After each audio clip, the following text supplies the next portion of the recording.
My sister called me crying at 2:13 a.m. saying she owed dangerous people $50,000. My mother begged me to help her, but I refused. I'd spent 7 years saving for my dream Mercedes while my sister burned through money, lied, and blamed everyone else for her disasters. Mom called me selfish. I stood my ground. 3 days later, I walked outside for work and my car was gone. At first, I thought it had been stolen. Then my phone buzzed. A photo of my Mercedes sitting in a dealership lot. Under it, one message from my mother: "Family comes first." I said nothing, but the part that truly broke me wasn't losing the car. It was realizing my family never saw me as a son or a brother. They saw me as the emergency fund they could steal from whenever she failed again. Welcome back to Deep Karma Stories. This is a space where real stories about family, boundaries, and quiet strength get told the way they deserve to be told, fully, and without rushing to the part where everything is fine. If this story is already landing somewhere for you, please take a moment to like and subscribe. And drop your city and the time it is there in the comments. I always read them. I want to know who is listening. My sister called me at 2:13 in the morning. Not texted. Not, "Hey, are you awake?" Called. Over and over. By the fourth call, I thought somebody had died. I grabbed my phone from the nightstand, half asleep, and answered with my heart already pounding. "Ethan," she whispered. She was crying so hard I could barely understand her. "Please don't hang up." I sat up immediately. "Mia? What happened?" There was a long silence. Then she said the number that changed everything. "I owe $50,000. I remember staring into the darkness of my bedroom like my brain had stopped working. 50,000 what? Dollars. I actually laughed at first because it sounded impossible. Mia never had $50. Forget 50,000. But then she started crying again. And deep down, I already knew this wasn't some misunderstanding. This was another disaster. Another fire the family expected me to put out. "She's in trouble," my mother said suddenly. I hadn't even realized Mom was on speaker. Of course she was. My mother and sister had always come as a package deal. "Mia made mistakes," Mom continued, "but family helps family." I rubbed my face and looked across my apartment toward the parking garage outside my window. Even in the dark, I could see part of it. My Mercedes. My dream car. The car I'd worked 7 years for. "I don't understand," I said carefully. "How do you even owe $50,000? "It's complicated," Mia whispered. That usually meant gambling. Or credit cards. Or another one of her business opportunities. My sister had spent most of her adult life chasing shortcuts. Crypto scams. Online stores. Luxury reselling. Day trading. Every 6 months there was a new plan that was supposedly going to make her rich. And every 6 months, everything collapsed. But somehow she always landed safely because my mother protected her from consequences like it was a full-time job. When Mia maxed out her first credit card at 21, Mom paid it. When Mia crashed her boyfriend's car, Mom blamed the boyfriend. When Mia got fired for missing work 3 days in a row, Mom said the manager was jealous of her potential. Meanwhile, I was the responsible one. The dependable one. The son who never caused problems. And people like me always get punished differently.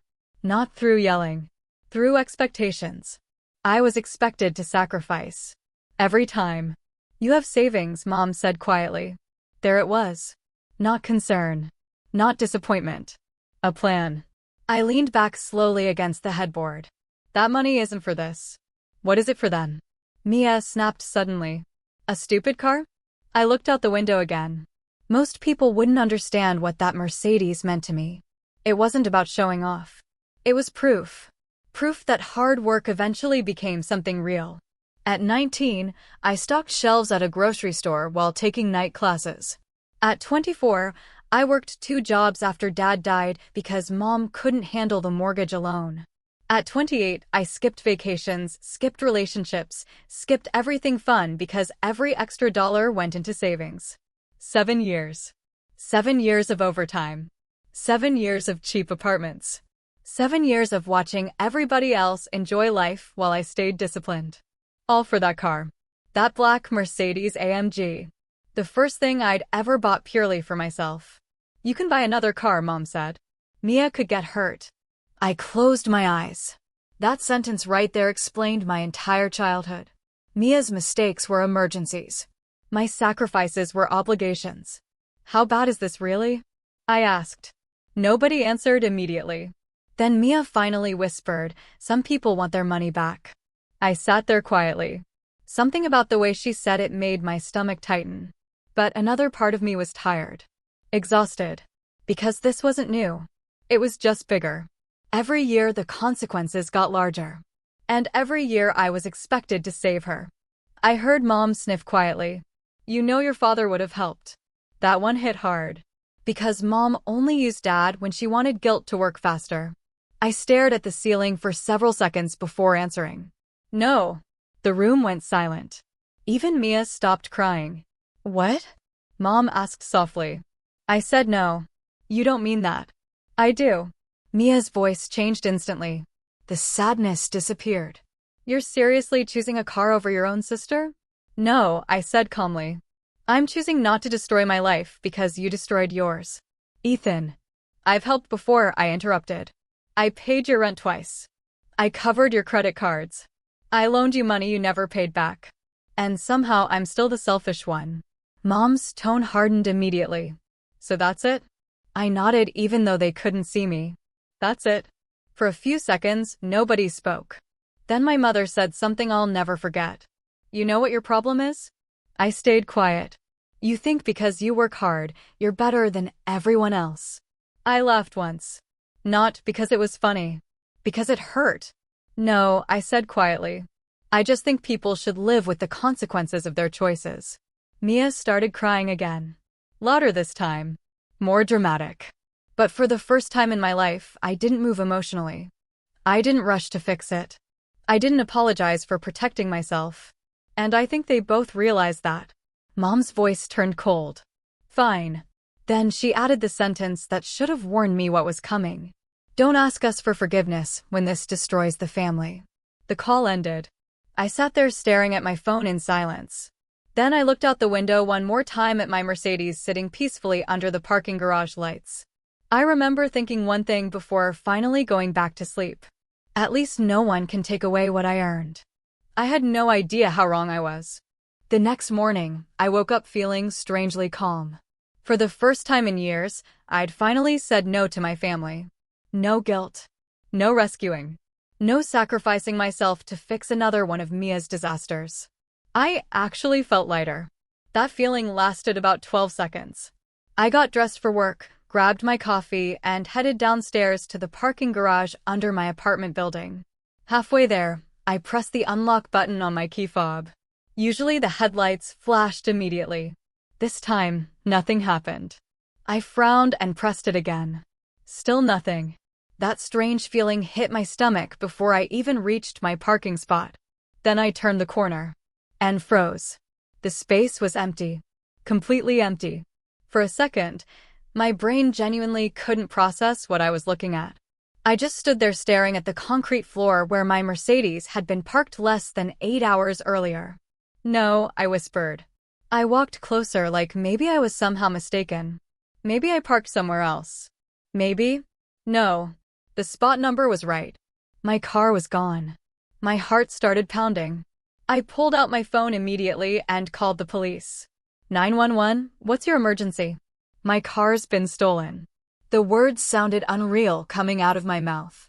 The operator asked for the make and model while I paced the garage in disbelief. Black Mercedes AMG GT. Custom interior. Tinted windows. I knew every detail because that car wasn't just transportation to me. It was the physical result of 7 years of sacrifice. By the time the officer arrived 30 minutes later, my hands were shaking from anger. Any chance it was repossessed? He asked casually while writing notes. No. Anyone else have access to the vehicle? I opened my mouth to say no, then stopped. Because technically, yes. My mother. Years ago, when I bought the car, she'd insisted on keeping a spare key for emergencies. At the time it felt harmless. Normal even. Now my stomach dropped. The officer noticed my expression immediately. What is it? I looked down slowly. I think I know who took it. I called my mother before the officer even left the garage. She answered on the second ring, almost like she'd been expecting the call. Where's my car? Silence. Then a sigh. Ethan. That one word told me everything. I felt heat explode through my chest. You took it. Lower your voice. You sold my car? It was necessary. Necessary. I actually laughed out loud in the middle of the parking garage because the insanity of that sentence broke something in my brain. You sold my car. Your sister was in danger. And somehow that gave you the right to steal from me? It wasn't stealing, she snapped. We're family. I closed my eyes. There it was again. That word. Family. In my house, family only meant one thing. Whatever belonged to me could be sacrificed for Mia. How much did you get for it? I asked quietly. Mom hesitated. 42,000. 42. I nearly dropped the phone. The car was worth far more than that. You sold my Mercedes for less than it was worth? We needed quick cash. I leaned against the concrete wall trying to steady my breathing. Every sentence made it worse. Every answer felt like another betrayal layered on top of the last one. You had no right. She's your sister. And that was my car. Mom's voice hardened instantly. You can earn another one. I'll never forget hearing that. Not because it was cruel. Because she genuinely believed it. To her, my hard work made me replaceable. My sacrifices were renewable resources. Mia's comfort mattered more. Always. Do you even understand what that car meant to me? I asked. It's just a car. No, it wasn't. That Mercedes represented every lonely night shift. Every birthday I skipped. Every vacation I couldn't afford because I was saving. While other people my age traveled, partied, got married, and enjoyed life. I worked. I budgeted every dollar. I drove a broken-down Honda with no air conditioning for 5 years straight. I ate instant noodles during overtime seasons. I built my future slowly while Mia destroyed hers recklessly. And now the one thing I'd finally allowed myself to enjoy was gone. Sold like it meant nothing. You chose a car over your sister, Mom said coldly. No, I answered quietly. You chose her over me again. Silence. Then I heard Mia's voice faintly in the background. Is he seriously still mad? That sentence hit harder than anything else. Still mad. Like this was some minor inconvenience. Like they hadn't just stolen the most valuable thing I owned. You know what? Mom said suddenly. One day you'll understand sacrifice. I laughed bitterly. Sacrifice. My voice cracked for the first time. You didn't sacrifice anything. I did. Then I hung up. I stood there in the parking garage staring at the empty space for almost 10 full minutes. People walked past me carrying groceries and coffee, while my entire world felt tilted sideways.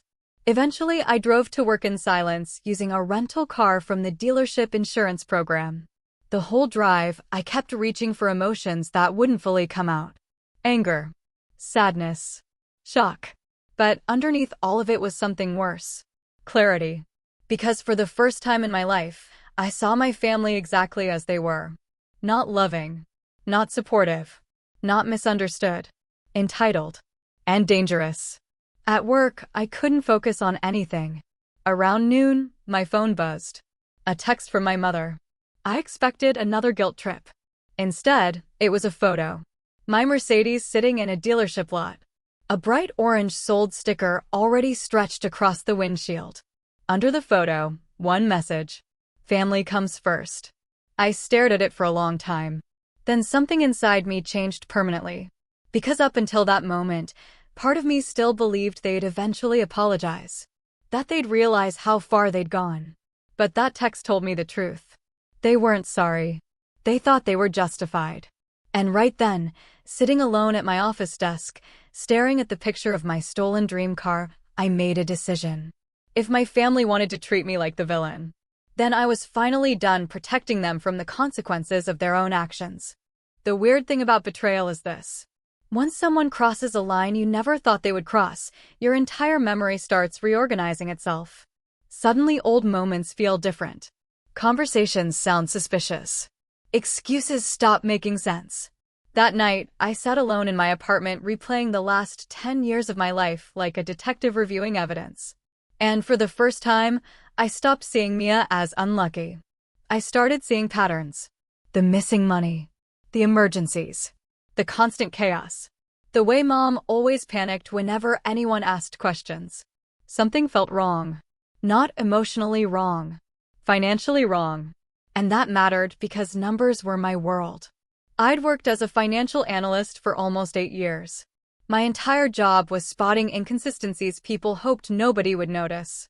And suddenly, my own family looked full of them. I opened my laptop around midnight and logged into my banking accounts. At first, I just wanted to calculate exactly how much money I'd lost helping Mia over the years.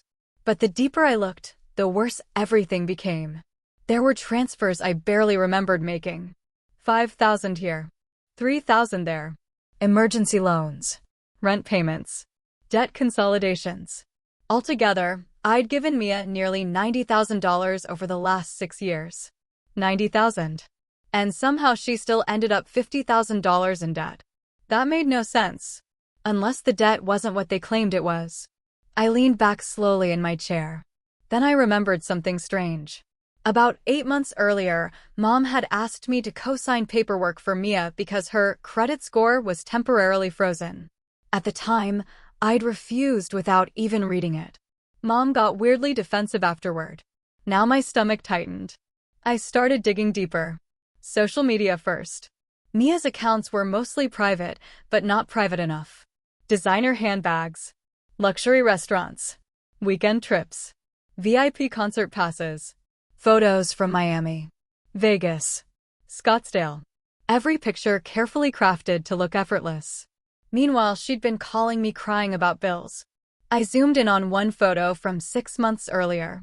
Mia standing beside a white Range Rover wearing sunglasses that probably cost more than my monthly grocery budget. Caption: Manifesting abundance. I stared at the image in disbelief. This wasn't survival debt. This was lifestyle debt. And somehow my mother had convinced herself it was my responsibility to fund it. I kept scrolling. Then I found something that made my chest tighten. A photo Mia accidentally forgot to blur completely. A casino rewards card. I zoomed in. The date was recent. Very recent. I sat there quietly for a few seconds before opening another browser tab. Then another. Then another. By 2 a.m., I'd pieced together more truth than my family had told me in years. Mia wasn't drowning because of one mistake. She'd been gambling heavily for over 2 years. Sports betting, online poker, high-limit casino nights. And based on the timestamps and photos, Mom knew. Maybe not everything, but enough. I rubbed my face slowly, exhausted. Then I saw an email notification pop into my inbox. Subject line: Final notice, payment overdue. At first I ignored it because I assumed it was spam. Then I noticed the sender. A loan company. Addressed to me. My stomach dropped instantly. I clicked it open. According to the notice, I owed $12,400 on a personal loan account. A loan I had never opened. I stared at the screen in complete disbelief. Then anger hit so hard my vision blurred. There had to be a mistake. I called the company immediately the next morning. After 20 minutes of verification, the representative finally said something that made my blood run cold. The loan was opened under your name approximately 14 months ago. What? There are signed authorization forms attached to the account. Signed. My hands started shaking. Can you send me copies? Of course. When the documents arrived in my email 30 minutes later, I felt physically sick. Because the signature looked almost exactly like mine. Almost. Good enough to fool a system. Good enough to approve a loan. But not good enough to fool me. And underneath the forged signature was an address I recognized immediately. My mother's house. I sat frozen at my kitchen table staring at the screen. The room suddenly felt too quiet. Too small. Then another realization hit me. If they did this once, how many other times had they used my identity? I spent the next 6 hours running credit checks and searching financial records. What I found made me feel like my entire life had been manipulated behind my back. There wasn't just one loan. There were 3. 3 separate accounts connected to my information. All opened within the last 2 years. Total balance? Almost $30,000. I couldn't breathe for a second. My own mother. My own sister. They hadn't just stolen my car. They'd stolen my identity. And the worst part? I genuinely don't think they even considered it stealing. To them, my life existed to protect Mia from consequences. I drove to my mother's house that evening without calling first. Her car sat in the driveway. Mia's too. I walked inside using the spare key I still had. They were both sitting at the kitchen table eating takeout like nothing had happened. Mom looked up first. "Oh, good," she said carefully. "You've calmed down." I laughed once. A sharp, humorless sound. Then I threw printed loan documents onto the table. "What are those?" Mia asked nervously. "You tell me." Mom's expression changed immediately. Not confusion. Fear. Real fear. And that told me everything. "You used my name," I said quietly. Mom stood up too fast. "It's not what you think." "Then explain it." Mia looked panicked now. "We were gonna pay it back." That sentence nearly broke me. Not denial. Not innocence. Just justification. "How long?" I asked. Nobody answered. "How long have you been using my identity?" Mom crossed her arms defensively. "We didn't have a choice." I stared at her. "You always had a choice." "No, Ethan, you don't understand." "No," I interrupted. "I finally do." The room went silent. For years, I thought I was the responsible son holding a broken family together. But standing there looking at forged documents with my name on them, I realized something terrifying. They never saw me as family. They saw me as backup funding. An emergency account with feelings attached. And suddenly losing my Mercedes didn't even feel like the worst betrayal anymore. Because cars can be replaced. Trust can't. Mom stepped closer carefully. "We can fix this." I looked at her for a long time before answering. "No," I said quietly. "You can't." Then I picked up the documents, turned around, and walked out of the house. But before I even reached my car, I already knew one thing. This was no longer a family argument. This was something much bigger. And for the first time in my life, I was done protecting them from what came next. 3 days after discovering the loans, my mother called me 17 times. I didn't answer once. Mia texted nonstop. "Please talk to Mom. You're overreacting. We said we'd pay it back." That last message made me laugh. Because people only say we were going to pay it back after they get caught. Not before. Meanwhile, I spent those 3 days doing something my family never expected from me. I stopped reacting emotionally and started acting strategically. The first thing I did was freeze my credit. The second thing was hire an attorney. Her name was Rachel Mercer. Mid-40s. Calm voice. Sharp eyes. The kind of person who noticed details before you finish speaking. I sat across from her office desk while she reviewed the documents silently. The forged loans. The dealership transfer. The car sale paperwork. The fake authorization signatures. Every few minutes, her expression got darker. Finally, she looked up. "How long has this been happening?" "I honestly don't know anymore." Rachel leaned back slowly. "Ethan, this isn't just family drama." I figured. This is identity fraud, financial manipulation, and unauthorized asset transfer. Hearing it said out loud made everything feel heavier somehow. More real. Because part of me still wanted to believe this was some horrible misunderstanding. But it wasn't. It was calculated. Rachel closed the folder carefully. "You need to prepare yourself for what happens next." "What do you mean?" "Once this process starts, you can't control how far it goes." I nodded slowly. For years, that fear would have stopped me. Fear of hurting the family. Fear of causing problems. Fear of being seen as cruel. But something inside me had changed the moment I saw that sold sticker on my Mercedes. I was done sacrificing myself so other people could avoid consequences. "Do it," I said quietly. Rachel studied me for a second. Then nodded once. By Friday morning, official reports had been filed. Credit fraud investigation. Financial theft documentation.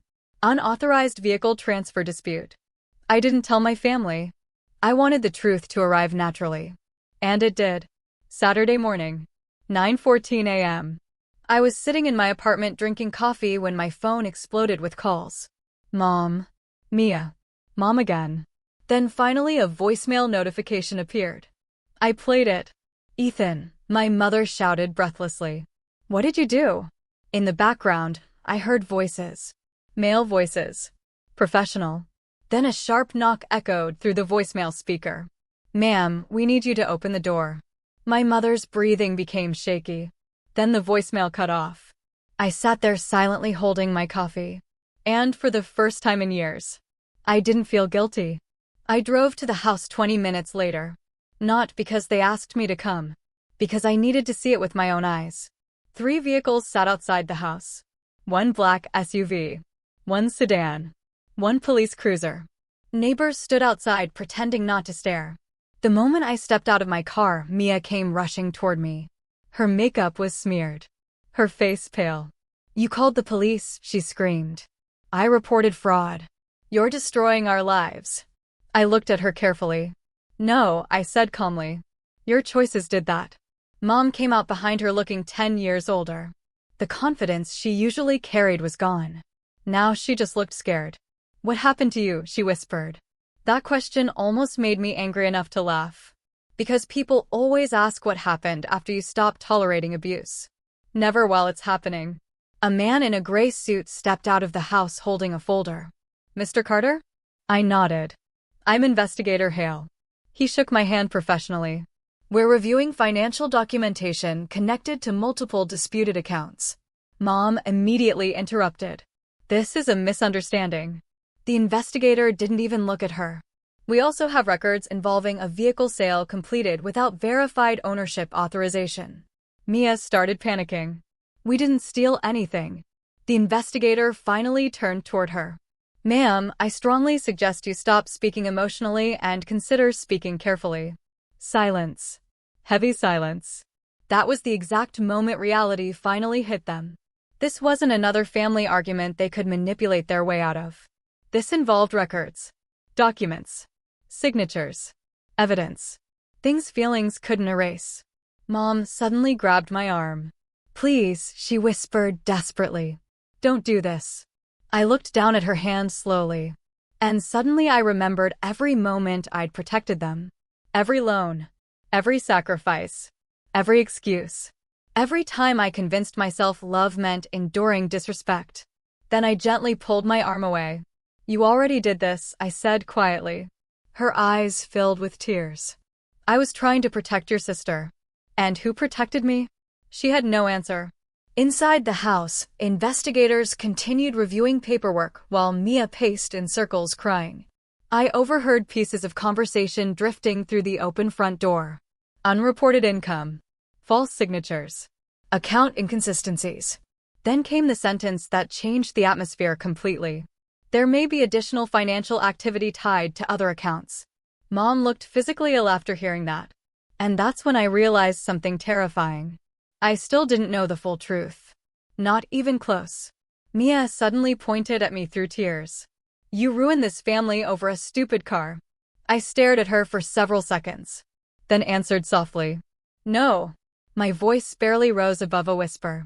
You ruined this family the moment you decided my life belonged to you. Nobody spoke after that. Not Mom. Not Mia.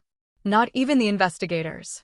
Because deep down, I think everyone standing there knew it was true. The family they kept talking about had only survived because one person kept sacrificing everything to hold it together. And the second that person stopped, everything collapsed. Section 5, the day they realized I was done saving them. The investigation lasted almost 4 months. Long enough for the entire family to stop pretending this was just a misunderstanding. Because the deeper investigators looked, the uglier the truth became. There were more accounts. More forged documents. More unpaid debt. My mother had been quietly moving money between accounts for years, trying to keep Mia financially alive without anyone noticing how bad things really were. But eventually, numbers always tell the truth. And this time, the truth destroyed everything. Mia lost her apartment first. Then her Range Rover. Then the luxury credit cards stopped working. One by one, the lifestyle she'd built using borrowed money collapsed around her. Meanwhile, my mother spent almost every day calling me. At first, she was angry. Then defensive. Then emotional. And finally, desperate. One night around 11:30, she showed up outside my apartment unexpectedly. I opened the door and barely recognized her. She looked exhausted. Smaller somehow. Like stress had physically shrunk her. "Can we talk?" she asked quietly. For a second, old instincts almost kicked in. The part of me trained since childhood to protect her feelings before my own. But then I remembered the empty parking space. The forged signatures. The sold sticker across my windshield. And I stepped aside silently. She sat at my kitchen table staring down at her hands for almost a full minute before speaking. "I made mistakes." That sentence irritated me more than anger would have. Mistakes. As if this had all been accidental. "You stole from me," I said calmly. Tears filled her eyes immediately. "I was trying to help your sister." I nodded slowly. "You've said that already." She was struggling. "And I wasn't?" Mom looked up sharply. "You were always stronger." There it was. The real reason. Not fairness. Not love. Convenience. I was easier to sacrifice because I survived it quietly. I leaned back in my chair and stared at her. "You know what hurts the most?" She said nothing. "It's not the money." Her eyes met mine carefully. "It's realizing you only valued me when I was giving something away." She started crying harder. "That's not true." "Really?" My voice stayed calm, but every word felt heavy. "When Mia lied, you defended her. When she gambled, you protected her. When she failed, you rescued her. But when I finally protected myself..." I shook my head slowly. "You called me selfish." Mom covered her face with both hands. For the first time in my life, I think she finally heard herself. Not the version of herself she imagined. The real one. And honestly, that looked harder to live with than any investigation. "I don't know how to fix this," she whispered. I looked around my apartment quietly. Simple furniture. Small kitchen. No luxury. No chaos. Just peace. Then I answered honestly. "You can't." That sentence broke something in her. I saw it happen in real time. Because people always think forgiveness is automatic once they finally feel guilty. But some damage changes relationships permanently. And this did. Mia texted me 2 weeks later. The message was short. "I lost everything." I stared at it for a long time before replying. So did I. Then I blocked her number. Not out of hatred. Out of survival. Because healing finally required distance. A month later, the dealership investigation concluded officially.